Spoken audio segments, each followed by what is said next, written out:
بسم الله الرحمن الرحيم ياسين والقرآن الحكيم إنك لمن المرسلين على صراط مستقيم تنزيل العزيز الرحيم لتنذر قوما ما أنذر آباؤهم فهم غافلون لقد حق القول على أكثرهم فهم لا يؤمنون إنا جعلنا في أعناقهم أغلالا فهي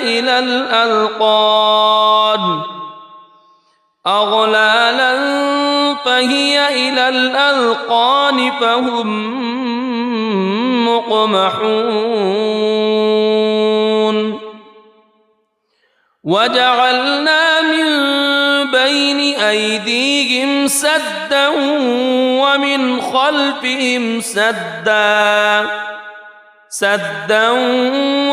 خلفهم سدا فأغشيناهم فهم لا يبصرون وسواء عليهم أأنذرتهم أم لم تنذرهم لا يؤمنون إنما تنذر من اتبع الذكر وخشي الرحمن بالغيب فبشره بمغفرة وأجر كريم إنا نحن نحيي الموتى ونكتب ما قدموا وآثارهم وكل شيء أحصيناه في إمام مبين واضرب لهم مثلا أصحاب القرية إذ جاءها المرسلون إذ أرسلنا إليهم اثنين فكذبوهما فعززنا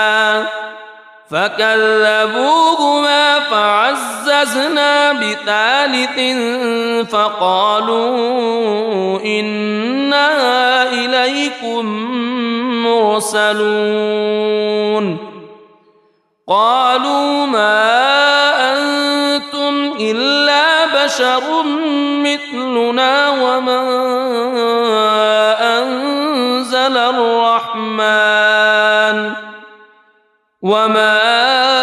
أنزل الرحمن من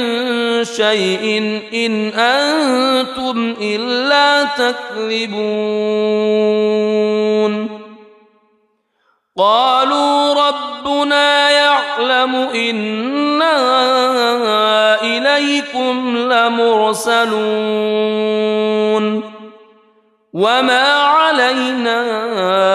إلا البلاغ المبين قالوا إنا تطيرنا بكم لئن لم تنتهوا لنرجمنكم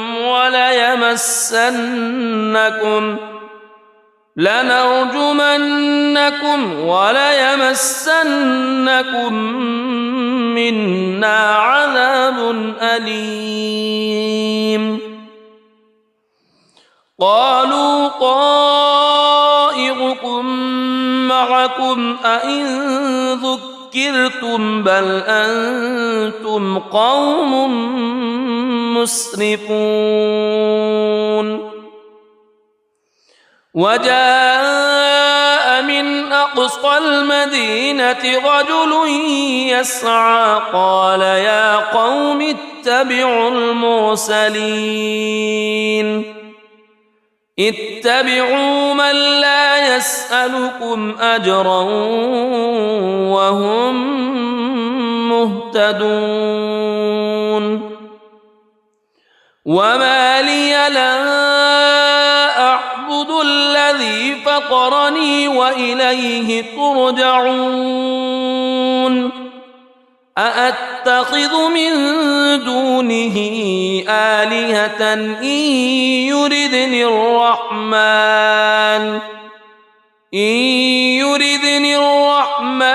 بضر لا تغن عني شفاعتهم شيئا ولا ينقذون إني إذا لفي ضلال مبين إني آمنت بربكم فاسمعون قيل ادخل الجنة قال يا ليت قومي يعلمون بما غفر لي ربي وجعلني من المكرمين وما أنزلنا على قومه من بعده من جند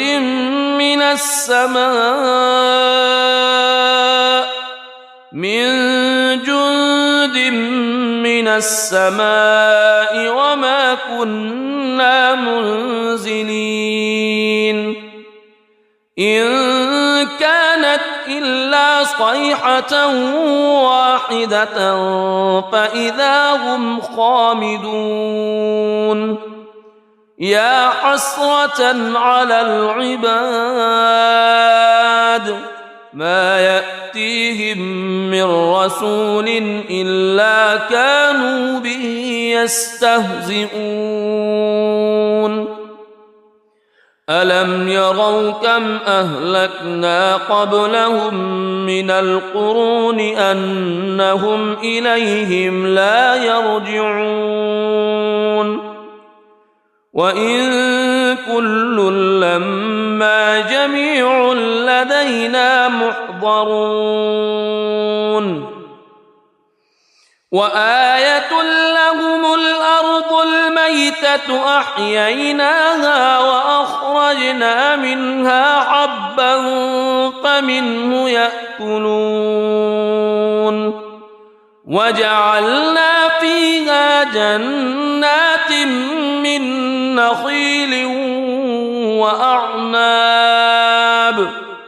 من نخيل وأعناب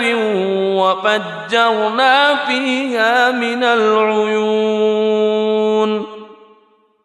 ليأكلوا من ثمره وما عملته أيديهم أفلا يشكرون سبحان الذي خلق الأزواج كلها مما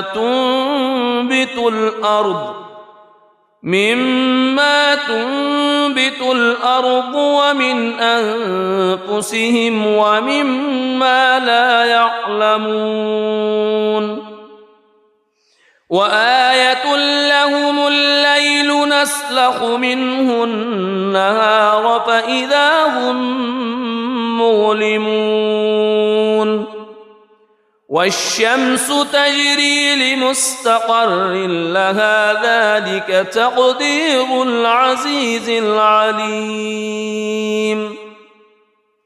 والقمر قدرناه منازل حتى عاد كالعرجون القديم لا الشمس ينبغي لها أن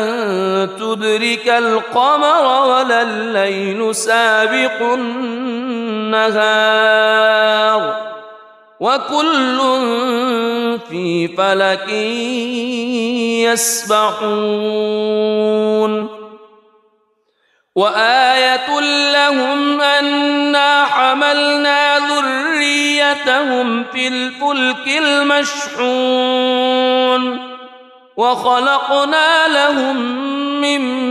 مثله ما يركبون وإن نشأ نغرقهم فلا صريخ لهم ولا هم ينقذون إلا رحمة منا ومتاعا إلى حين وإذا قيل لهم اتقوا ما بين أيديكم وما خلفكم لعلكم ترحمون وما تأتيهم من آية من آيات ربهم إلا كانوا عنها معرضين وإذا قيل لهم أنفقوا مما رزقكم الله قال الذين كفروا للذين آمنوا أنطعم من لو يشاء الله أطعمه إن أنتم إلا في ضلال مبين ويقولون متى هذا الوعد إن كنتم صادقين ما ينظرون إلا صيحة واحدة تأخذهم وهم يخصمون فلا يستطيعون توصية ولا إلى أهلهم يرجعون ونفخ في الصور فإذا هم من الأجداث إلى ربهم ينسلون قالوا يا ويلنا من بعثنا من مرقدنا هذا ما وعد الرحمن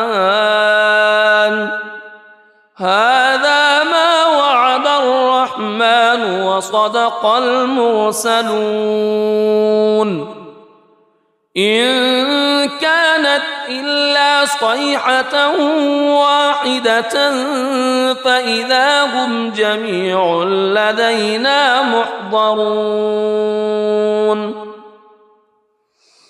فاليوم لا تظلم نفس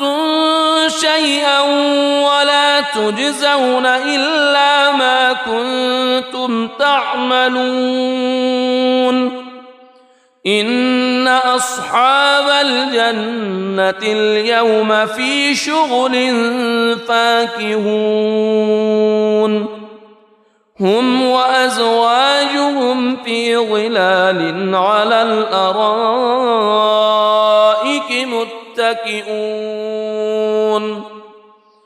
لهم فيها فاكهة ولهم ما يدعون سلام قولا من رب رحيم وامتازوا اليوم أيها المجرمون ألم أعهد إليكم يا بني ألا تعبدوا الشيطان ألم أعهد إليكم يا بني آدم ألا تعبدوا الشيطان إنه لكم عدو مبين وأن اعبدوني هذا صراط مستقيم ولقد أضل منكم جبلا كثيرا أفلم تكونوا تعقلون هذه جهنم التي كنتم توعدون اصلوها اليوم بما كنتم تكفرون اليوم نختم على أفواههم وتكلمنا أيديهم وتشهد أرجلهم بما كانوا يكسبون ولو نشاء لطمسنا على أعينهم فاستبقوا الصراط فأنى يبصرون ولو نشاء لمسخناهم على مكانتهم فما استطاعوا مضيا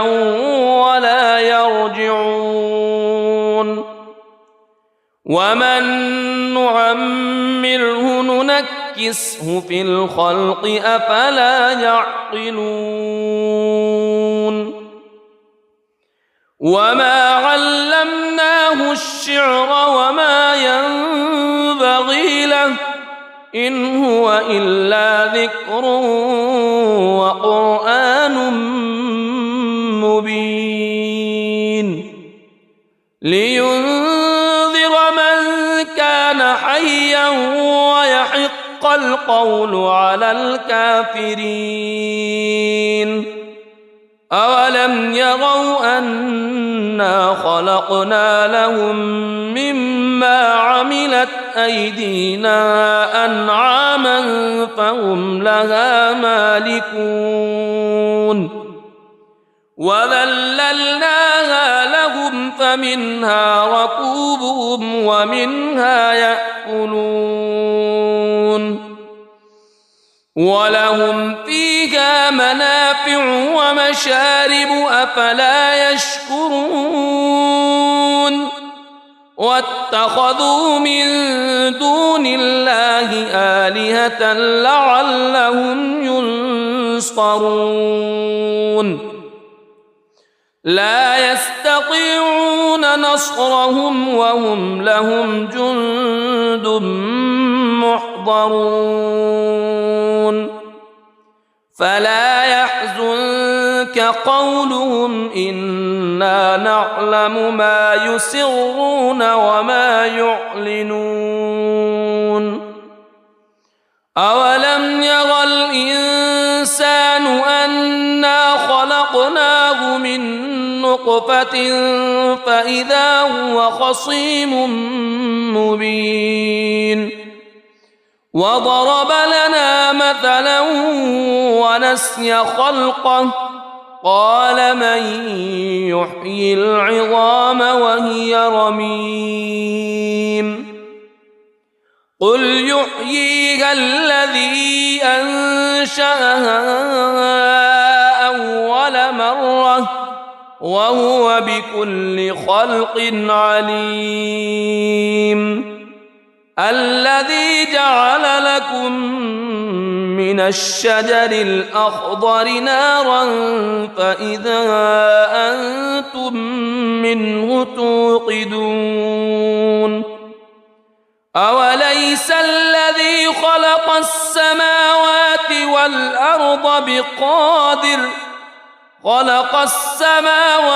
والأرض بقادر على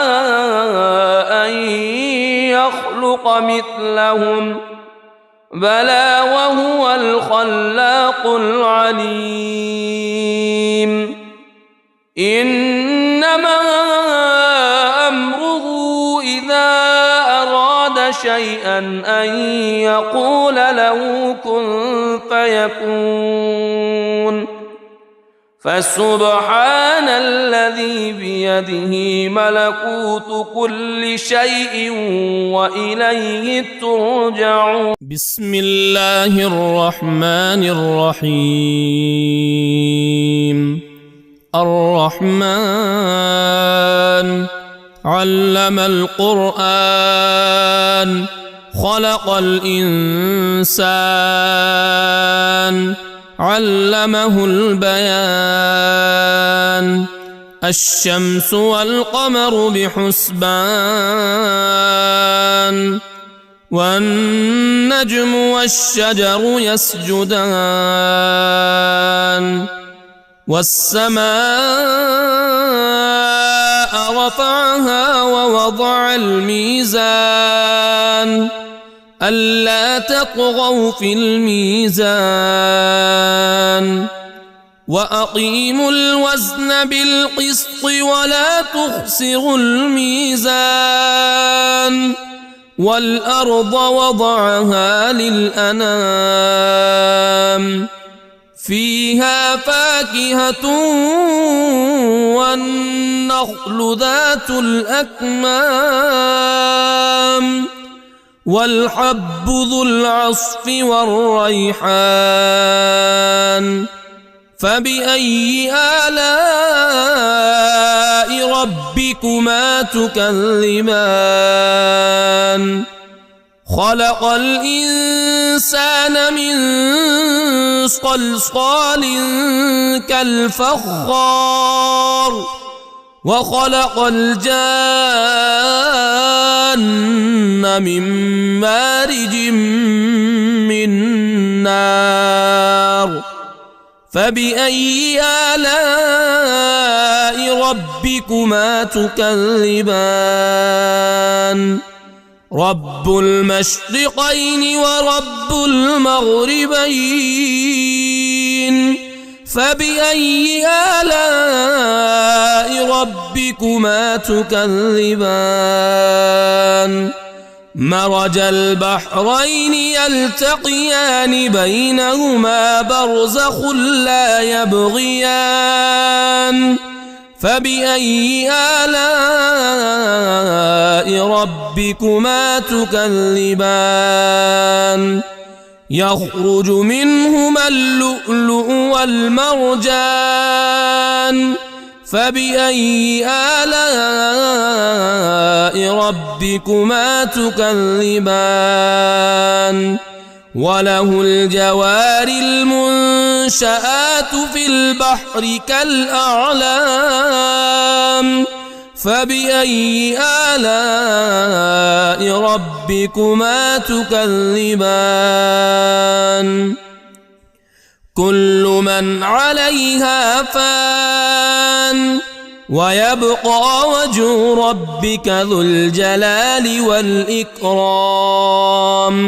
فبأي آلاء ربكما تكذبان يسأله من في السماوات والأرض كل يوم هو في شأن فبأي آلاء ربكما تكذبان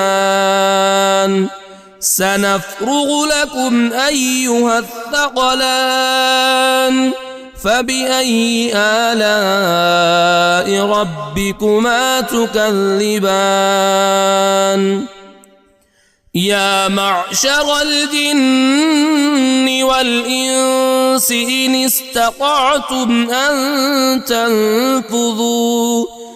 إن استطعتم أن تنفذوا من أقطار السماوات والأرض فانفذوا لا تنفذون إلا بسلطان فبأي آلاء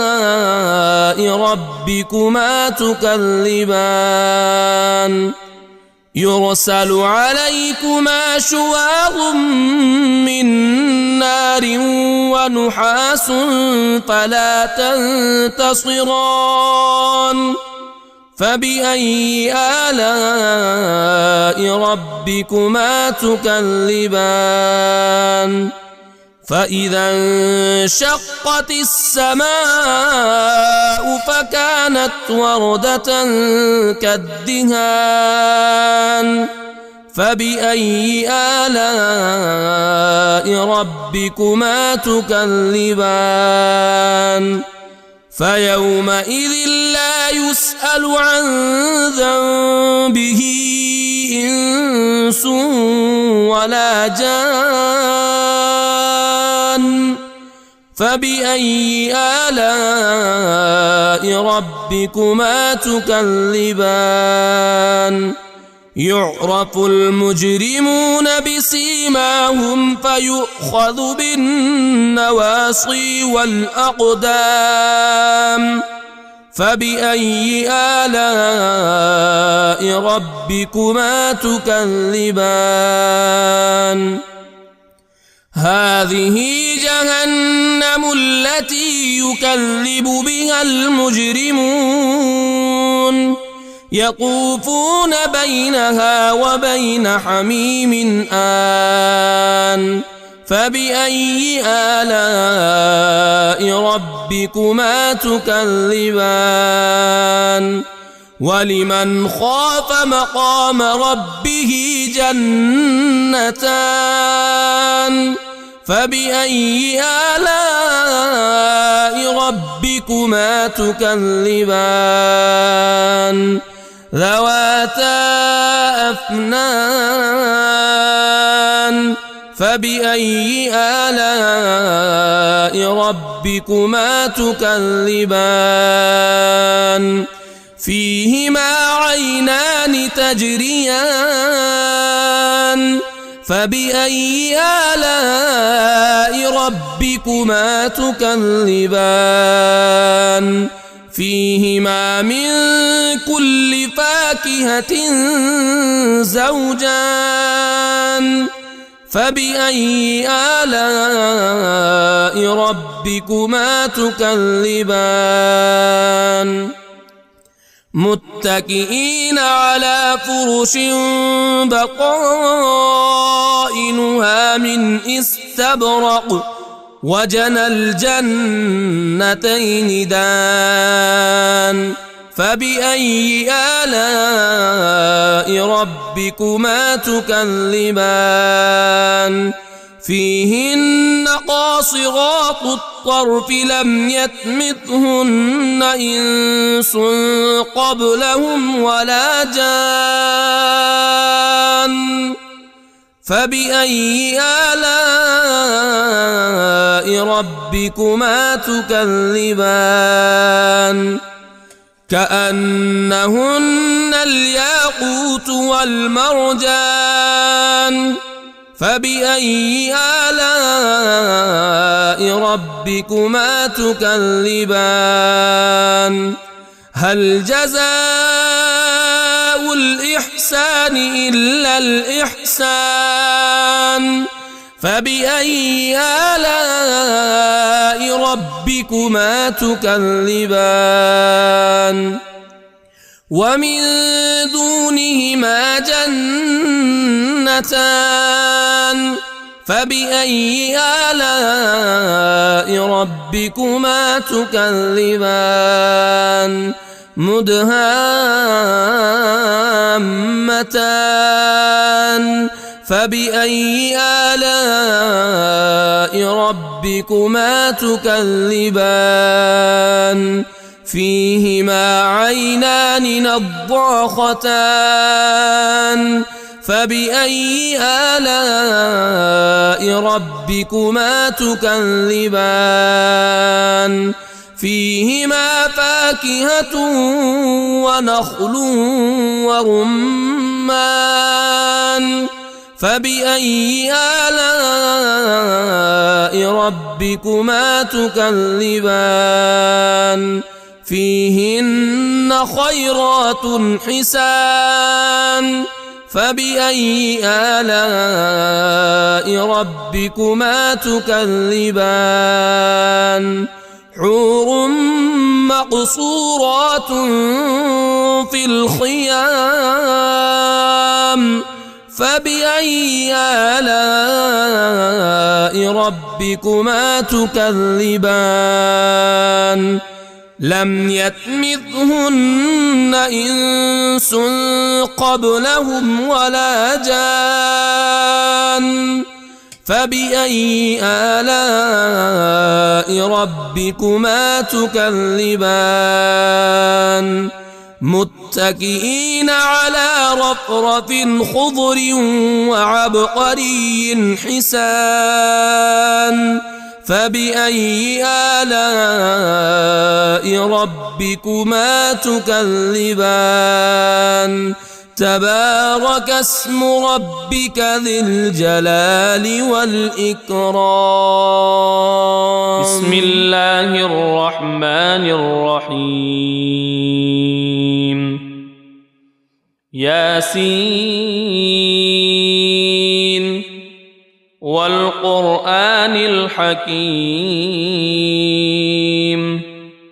إنك لمن المرسلين على صراط مستقيم تنزيل العزيز الرحيم لتنذر قوما ما أنذر آباؤهم فهم غافلون لقد حق القول على أكثرهم فهم لا يؤمنون إنا جعلنا في أعناقهم أغلالا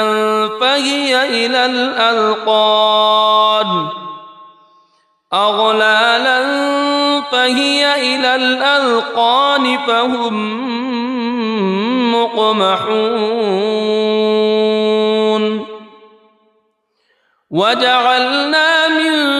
بين أيديهم سدا ومن خلفهم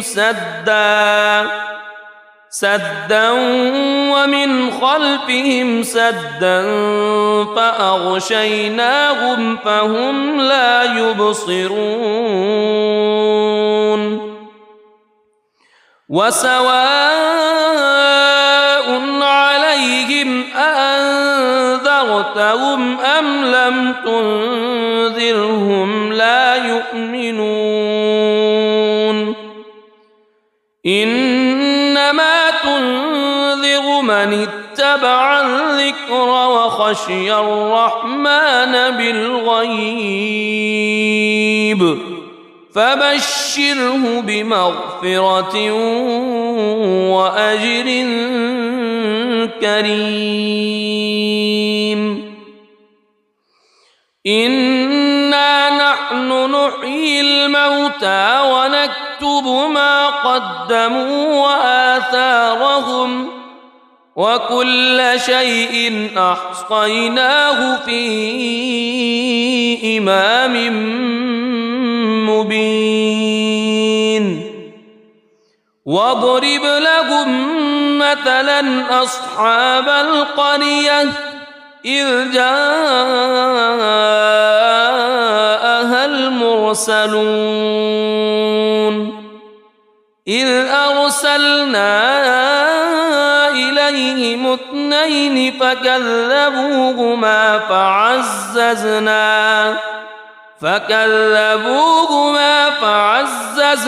بثالث فقالوا إنا إليكم مرسلون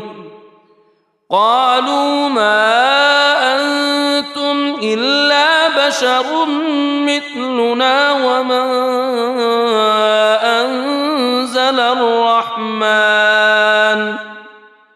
وما أنزل الرحمن من شيء إن أنتم إلا تكذبون قالوا ربنا يعلم إنا إليكم لمرسلون وما علينا إلا البلاغ المبين قالوا إنا تطيرنا بكم لئن لم تنتهوا لنرجمنكم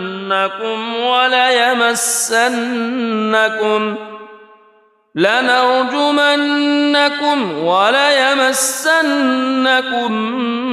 منا عذاب أليم قالوا طائركم معكم أئن ذكرتم بل أنتم قوم مسرفون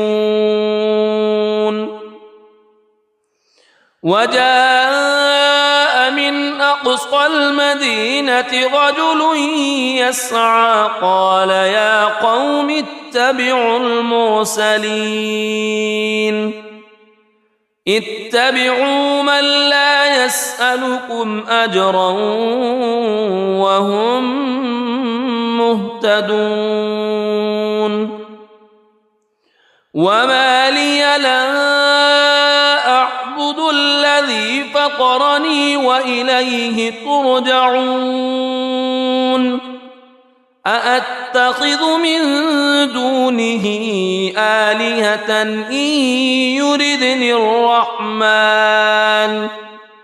إن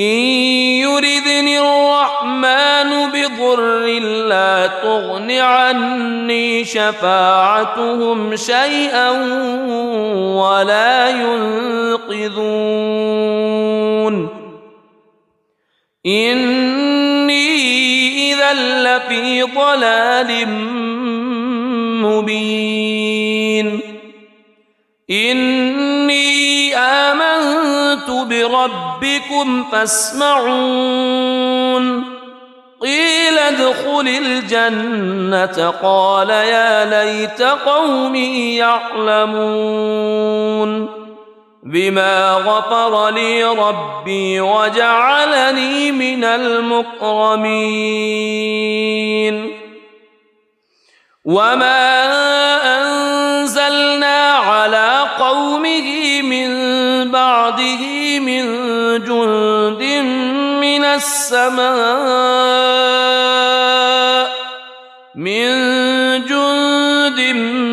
من السماء وما كنا منزلين إن كانت إلا صيحة واحدة فإذا هم خامدون يا حسرة على العباد ما يأتيهم من رسول إلا كانوا به يستهزئون ألم يروا كم أهلكنا قبلهم من القرون أنهم إليهم لا يرجعون وإن كل لما جميع لدينا محضرون وآية لهم الأرض الميتة أحييناها وأخرجنا منها حبا فمنه يأكلون وجعلنا فيها جنات من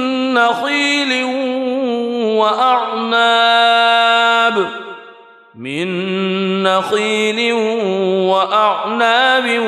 وفجرنا فيها من العيون ليأكلوا من ثمره وما عملته أيديهم أفلا يشكرون سبحان الذي خلق الأزواج كلها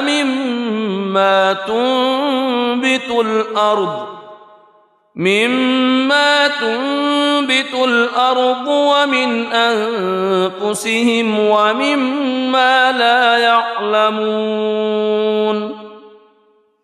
وآية لهم الليل نسلخ منه النهار فإذا هم مظلمون والشمس تجري لمستقر لها ذلك تقدير العزيز العليم والقمر قدرناه منازل حتى عاد كالعرجون القديم لا الشمس ينبغي لها أن تدرك القمر ولا الليل سابق النهار وكل في فلك يسبحون وآية لهم أنا حملنا ذريتهم في الفلك المشحون وخلقنا لهم من مثله ما يركبون وإن نشأ نغرقهم فلا صريخ لهم ولا هم ينقذون إلا رحمة منا ومتاعا إلى حين وإذا قيل لهم اتقوا ما بين أيديكم وما خلفكم لعلكم ترحمون وما تأتيهم من آية من آيات ربهم إلا كانوا عنها معرضين وإذا قيل لهم أنفقوا مما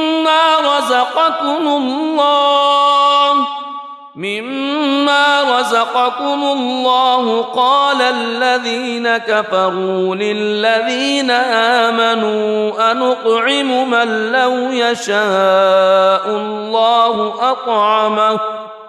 إن أنتم إلا في ضلال مبين ويقولون متى هذا الوعد إن كنتم صادقين ما ينظرون إلا صيحة واحدة تأخذهم وهم يخصمون فلا يستطيعون توصية ولا إلى أهلهم يرجعون ونفخ في الصور فإذا هم من الأجداث إلى ربهم ينسلون قالوا يا ويلنا من بعثنا من مرقدنا هذا ما وعد الرحمن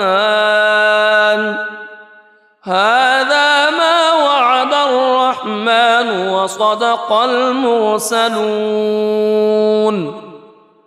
إن كانت إلا صيحة واحدة فإذا هم جميع لدينا محضرون فاليوم لا تظلم نفس شيئا ولا تجزون إلا ما كنتم تعملون إن أصحاب الجنة اليوم في شغل فاكهون هم وأزواجهم في ظلال على الأرائك متكئون لهم فيها فاكهة ولهم ما يدعون سلام قولا من رب رحيم وامتازوا اليوم أيها المجرمون ألم أعهد إليكم يا بني ألا تعبدوا الشيطان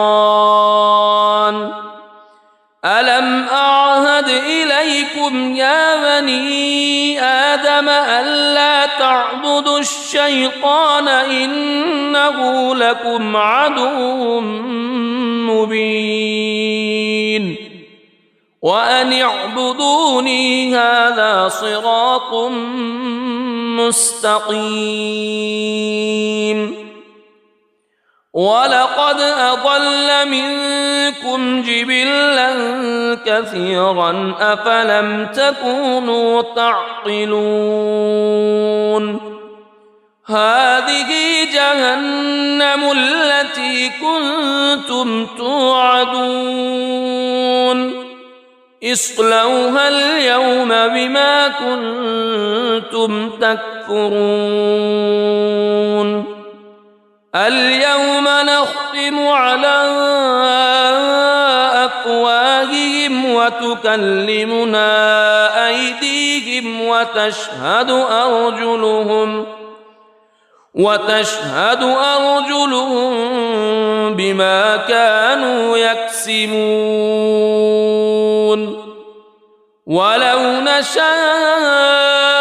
لطمسنا على أعينهم فاستبقوا الصراط فأنى يبصرون ولو نشاء لمسخناهم على مكانتهم فما استطاعوا مضيا ولا يرجعون ومن نعمره ننكسه في الخلق أفلا يعقلون وما علمناه الشعر وما ينبغي له إن هو إلا ذكر وقرآن مبين لينذر من كان حيا ويحق القول على الكافرين أولم يروا أنا خلقنا لهم مما عملت أيدينا أنعاما فهم لها مالكون وذللناها لهم فمنها ركوبهم ومنها يأكلون ولهم فيها منافع ومشارب أفلا يشكرون واتخذوا من دون الله آلهة لعلهم ينصرون لا يستطيعون نصرهم وهم لهم جند محضرون فلا يحزنك قولهم إنا نعلم ما يسرون وما يعلنون أولم ير الإنسان أنا خلقناه من نطفة فإذا هو خصيم مبين وضرب لنا مثلا ونسي خلقه قال من يحيي العظام وهي رميم قل يحييها الذي أنشأها أول مرة وهو بكل خلق عليم الذي جعل لكم من الشجر الأخضر نارا فإذا أنتم منه توقدون أوليس الذي خلق السماوات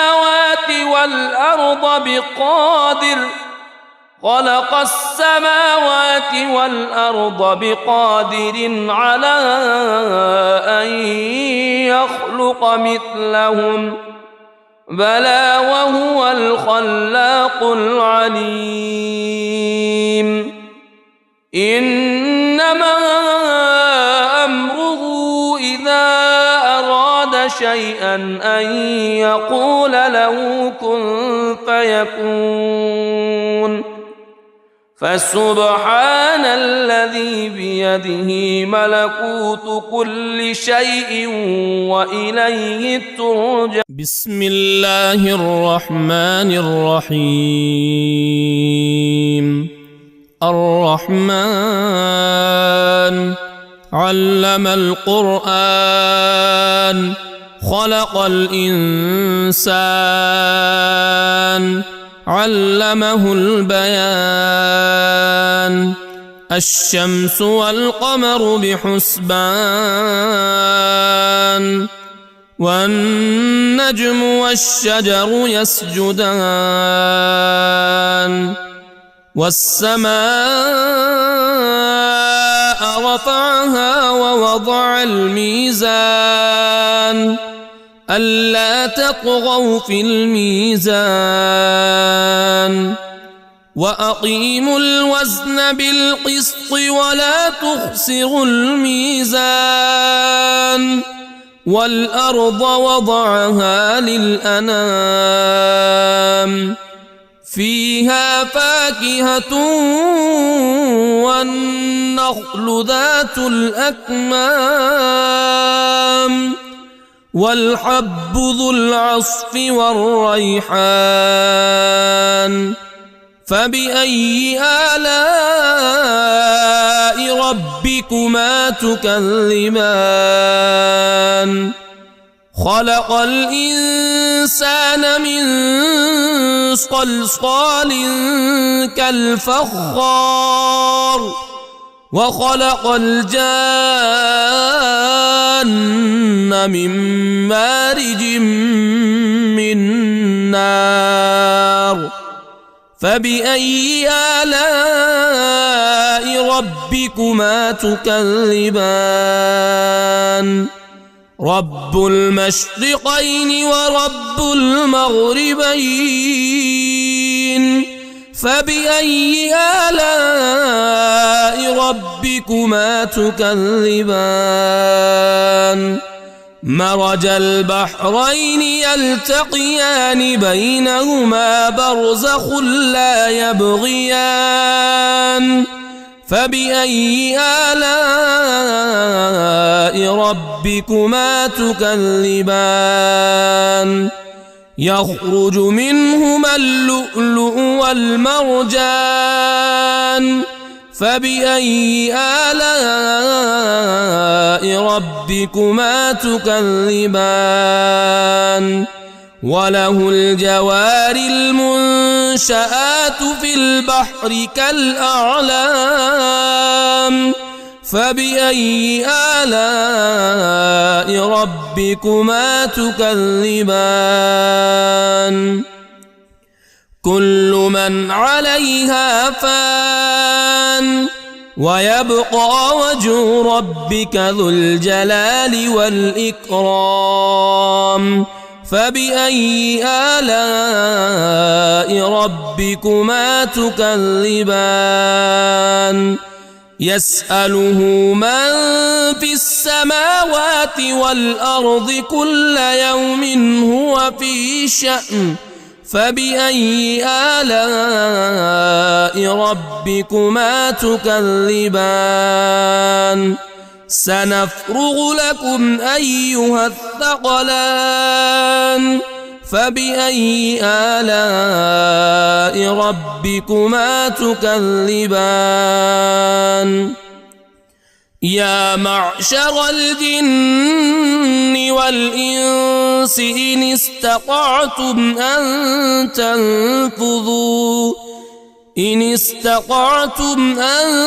تنفذوا من أقطار السماوات والأرض فانفذوا لا تنفذون إلا بسلطان. فبأي آلاء ربكما تكذبان. يرسل عليكما شواظ من نار ونحاس فلا تنتصران.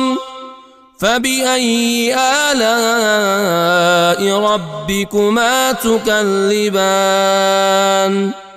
فإذا انشقت السماء فكانت وردة كالدهان فبأي آلاء ربكما تكذبان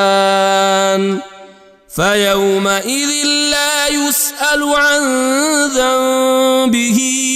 إنس ولا جان فبأي آلاء ربكما تكذبان يعرف المجرمون بسيماهم فيؤخذ بالنواصي والأقدام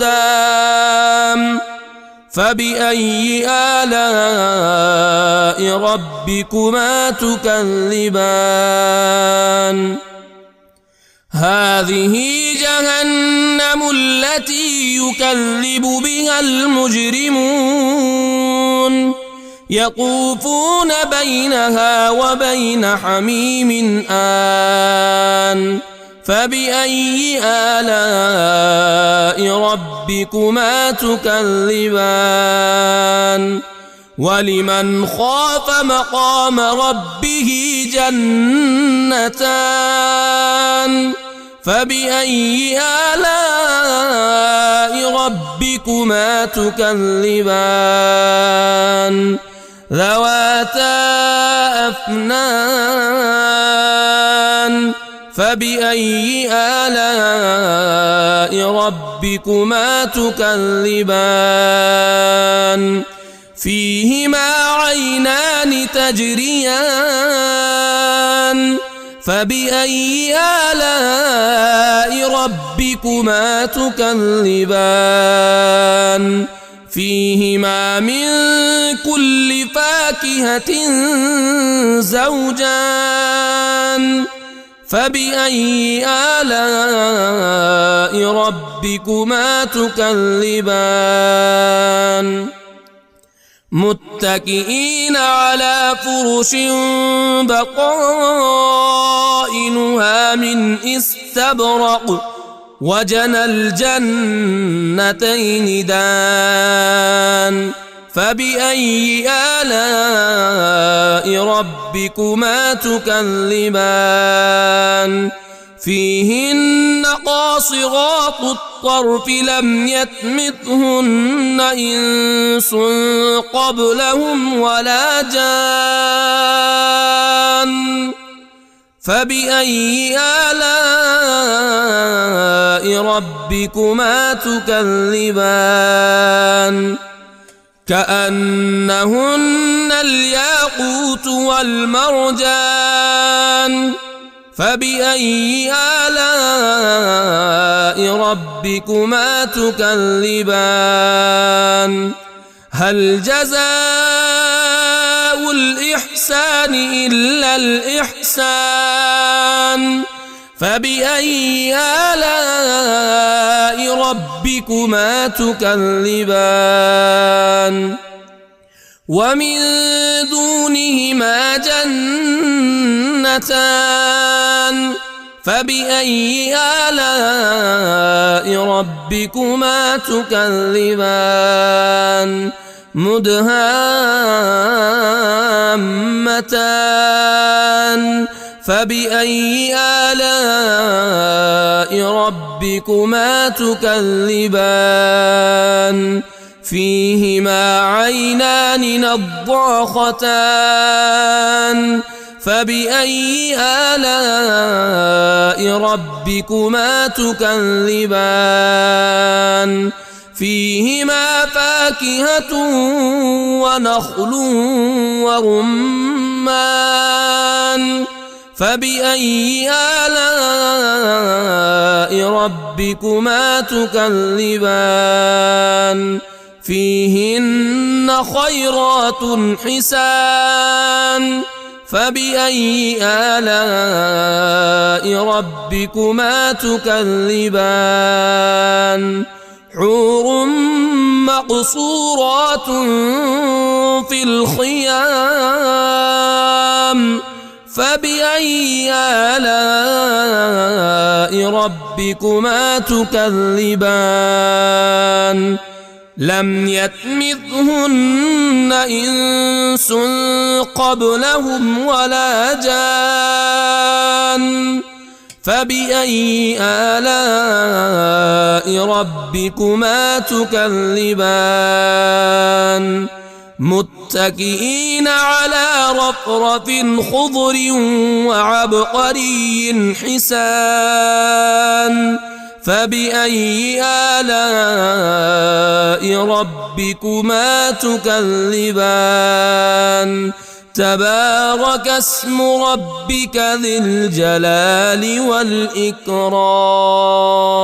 بسم الله الرحمن الرحيم ياسين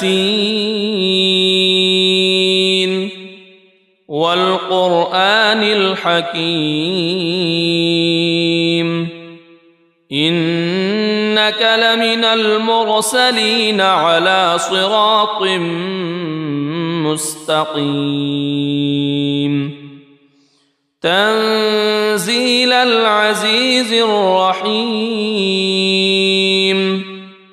لتنذر قوما ما أنذر آباؤهم فهم غافلون لقد حق القول على أكثرهم فهم لا يؤمنون إنا جعلنا في أعناقهم أغلالا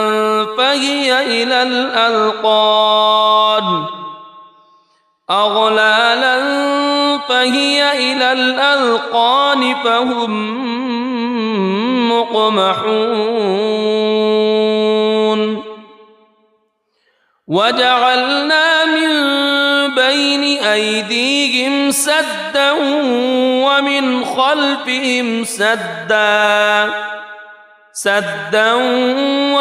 خلفهم سدا فأغشيناهم فهم لا يبصرون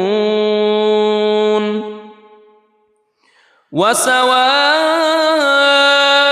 عليهم أأنذرتهم أم لم تنذرهم لا يؤمنون إنما تنذر من اتبع الذكر وخشي الرحمن بالغيب فبشره بمغفرة وأجر كريم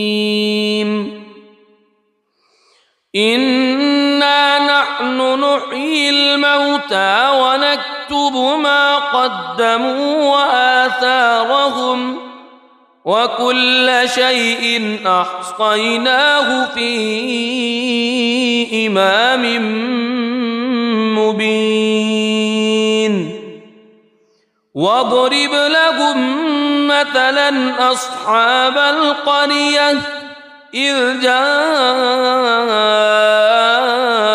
المرسلون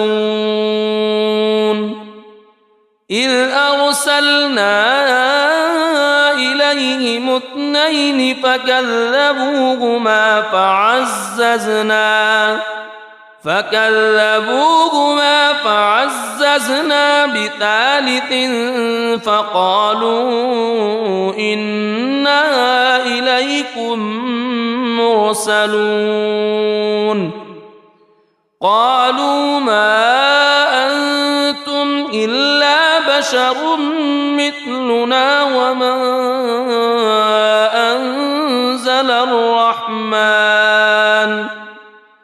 وما أنزل الرحمن من شيء إن أنتم إلا تكذبون قالوا ربنا يعلم إنا إليكم لمرسلون وما علينا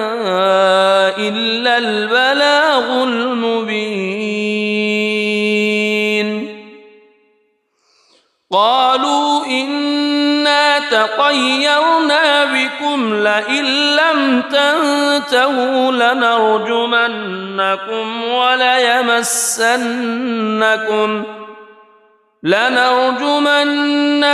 وليمسنكم منا عذاب أليم قالوا طائركم معكم أئن ذكرتم بل أنتم قوم مسرفون وجاء من أقصى المدينة رجل يسعى قال يا قوم اتبعوا المرسلين اتبعوا من لا يسألكم أجرا وهم مهتدون وما لي لا أعبد الذي فطرني وإليه ترجعون أأتخذ من دونه آلهة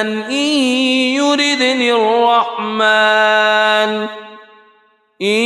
يردني الرحمن بضر لا تغن عني شفاعتهم شيئا ولا ينقذون إني إذا لفي ضلال مبين إني آمنت بربكم فاسمعون قيل ادخل الجنة قال يا ليت قومي يعلمون بما غفر لي ربي وجعلني من المكرمين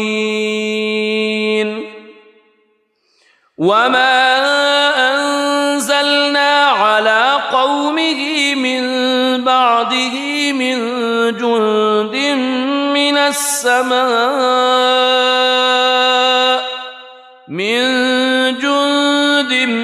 من السماء وما كنا منزلين إن كانت إلا صيحة واحدة فإذا هم خامدون يا حسرة على العباد ما يأتيهم من رسول إلا كانوا به يستهزئون ألم يروا كم أهلكنا قبلهم من القرون أنهم إليهم لا يرجعون وإن كل لما جميع لدينا محضرون وآية لهم الأرض الميتة أحييناها وأخرجنا منها حبا فمنه يأكلون وجعلنا فيها جنات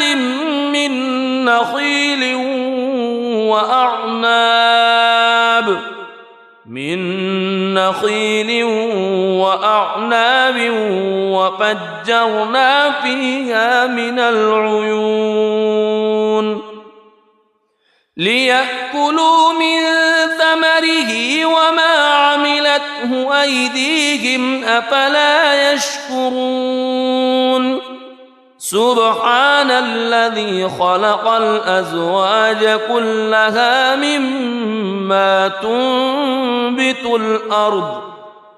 مما تنبت الأرض ومن أنفسهم ومما لا يعلمون وآية لهم الليل يسلخ منه النهار فإذا هم مظلمون والشمس تجري لمستقر لها ذلك تقدير العزيز العليم والقمر قدرناه منازل حتى عاد كالعرجون القديم لا الشمس ينبغي لها أن تدرك القمر ولا الليل سابق النهار وكل في فلك يسبحون وآية لهم أنا حملنا ذريتهم في الفلك المشحون وخلقنا لهم من مثله ما يركبون وإن نشأ نغرقهم فلا صريخ لهم ولا هم ينقذون إلا رحمة منا ومتاعا إلى حين وإذا قيل لهم اتقوا ما بين أيديكم وما خلفكم لعلكم ترحمون وما تأتيهم من آية من آيات ربهم إلا كانوا عنها معرضين وإذا قيل لهم أنفقوا مما رزقكم الله قال الذين كفروا للذين آمنوا أنطعم من لو يشاء الله أطعمه إن أنتم إلا في ضلال مبين ويقولون متى هذا الوعد إن كنتم صادقين ما ينظرون إلا صيحة واحدة تأخذهم وهم يخصمون فلا يستطيعون توصية ولا إلى أهلهم يرجعون ونفخ في الصور فإذا هم من الأجداث إلى ربهم ينسلون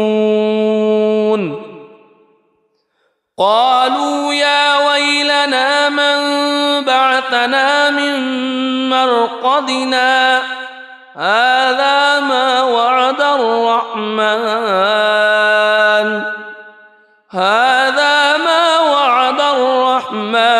وصدق المرسلون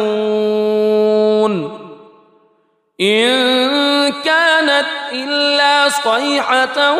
واحدة فإذا هم جميع لدينا محضرون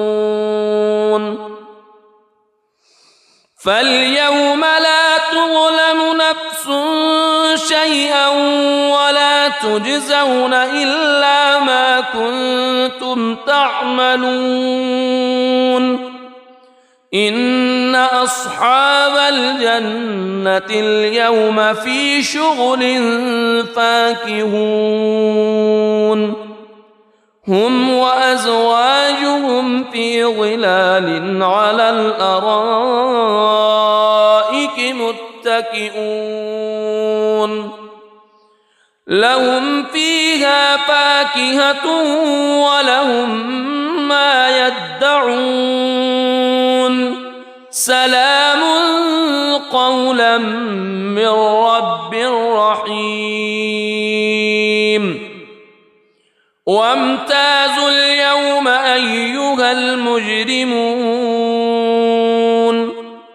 ألم أعهد إليكم يا بني ألا تعبدوا الشيطان ألم أعهد إليكم يا بني آدم ألا تعبدوا الشيطان إنه لكم عدو مبين وأن اعبدوني هذا صراط مستقيم ولقد أضل منكم جبلا كثيرا أفلم تكونوا تعقلون هذه جهنم التي كنتم توعدون اصلوها اليوم بما كنتم تكفرون اليوم نختم على أفواههم وتكلمنا أيديهم وتشهد أرجلهم بما كانوا يكسبون ولو نشاء لطمسنا على أعينهم فاستبقوا الصراط فأنى يبصرون ولو نشاء لمسخناهم على مكانتهم فما استطاعوا مضيا ولا يرجعون ومن نعمره ننكسه في الخلق أفلا يعقلون وما علمناه الشعر وما ينبغي له إن هو إلا ذكر وقرآن مبين لينذر من كان حيا ويحق القول على الكافرين أولم يروا أنا خلقنا لهم مما عملت أيدينا أنعاما فهم لها مالكون وذللناها لهم فمنها ركوبهم ومنها يأكلون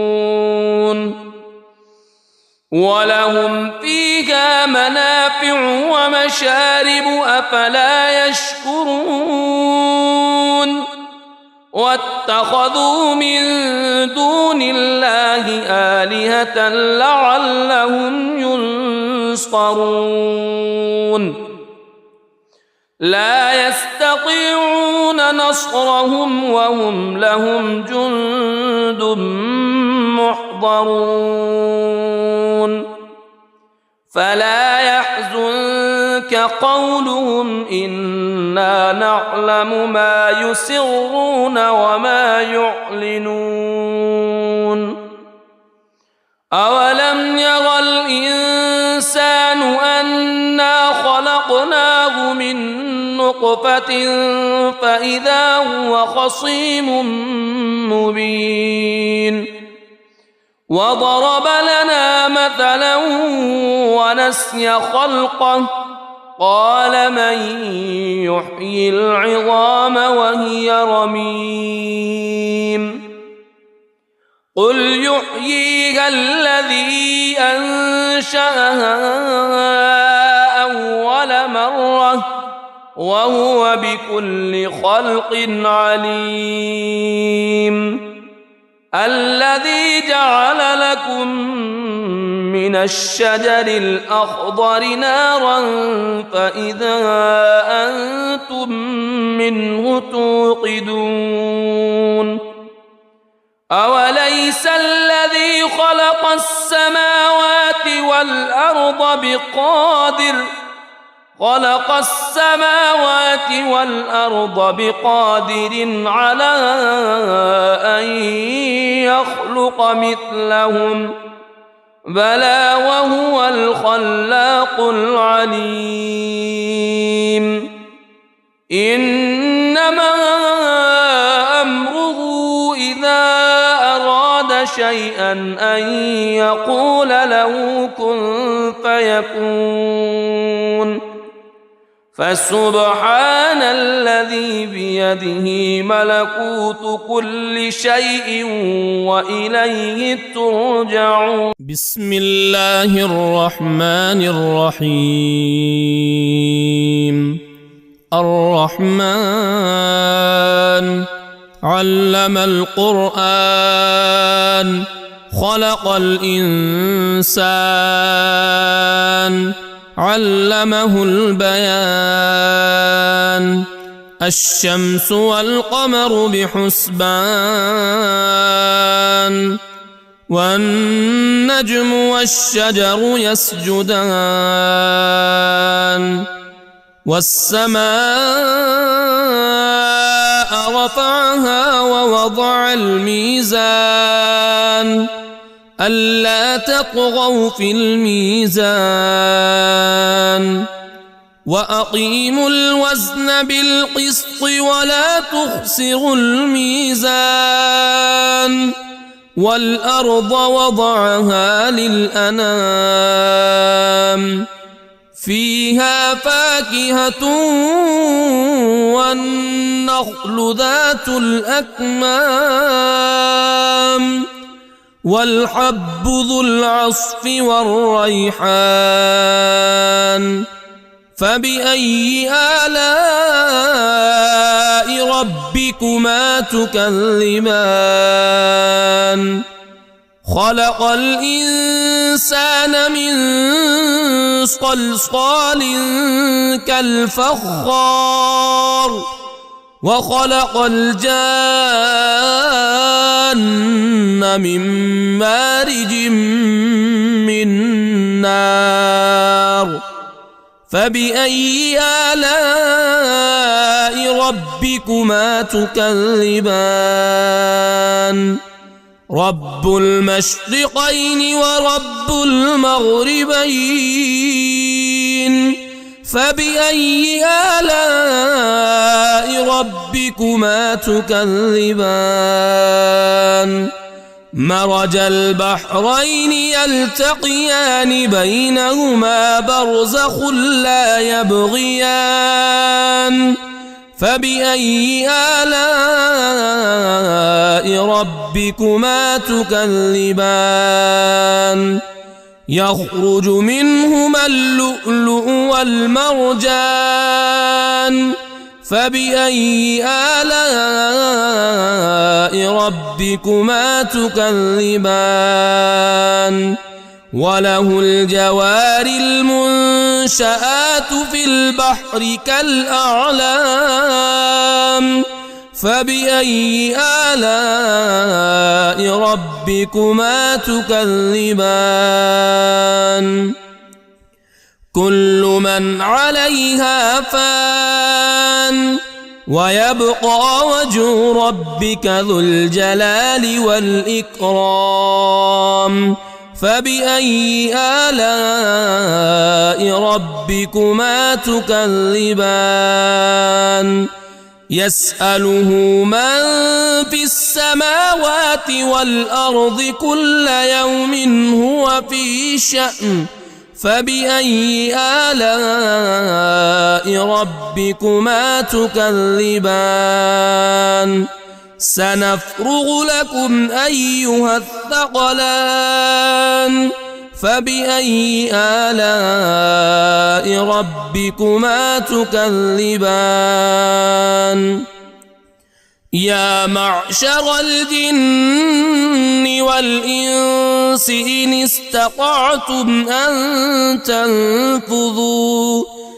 إن استطعتم أن تنفذوا من أقطار السماوات والأرض فانفذوا لا تنفذون إلا بسلطان فبأي آلاء ربكما تكذبان يرسل عليكما شواظ من نار ونحاس فلا تنتصران فبأي آلاء ربكما تكذبان فإذا انشقت السماء فكانت وردة كالدهان فبأي آلاء ربكما تكذبان فيومئذ لا يسأل عن ذنبه إنس ولا جان فبأي آلاء ربكما تكذبان يعرف المجرمون بسيماهم فيؤخذ بالنواصي والأقدام فبأي آلاء ربكما تكذبان هذه جهنم التي يكذب بها المجرمون يطوفون بينها وبين حميم آن فبأي آلاء ربكما تكذبان ولمن خاف مقام ربه جنتان فبأي آلاء ربكما تكذبان ذواتا أفنان فبأي آلاء ربكما تكذبان فيهما عينان تجريان فبأي آلاء ربكما تكذبان فيهما من كل فاكهة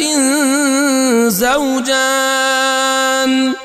فبأي آلاء ربكما تكذبان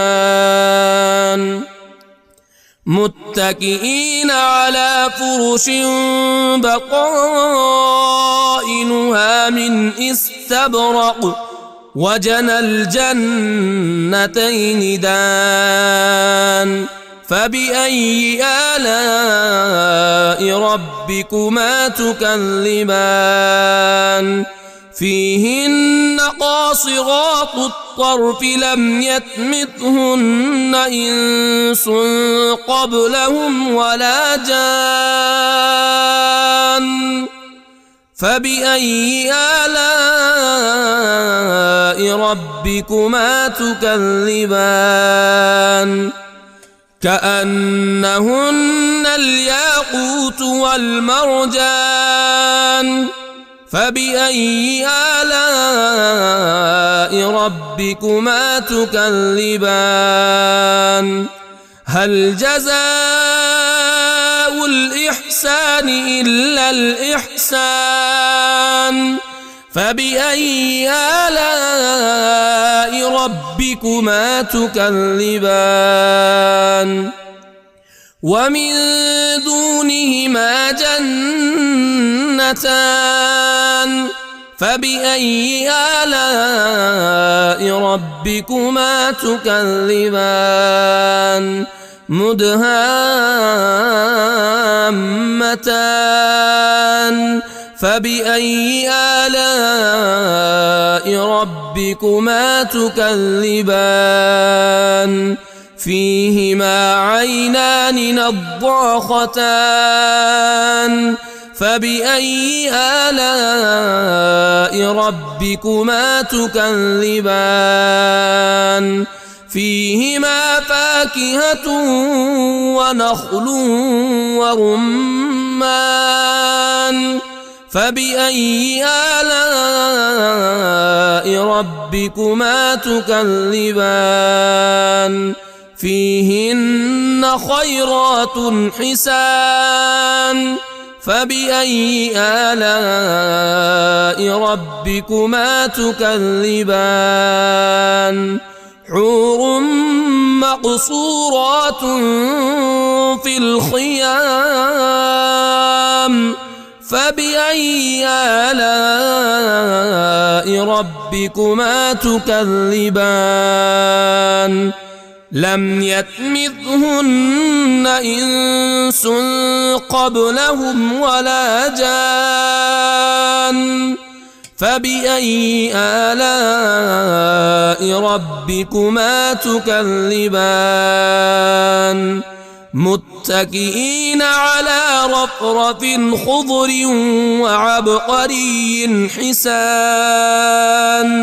فبأي آلاء ربكما تكذبان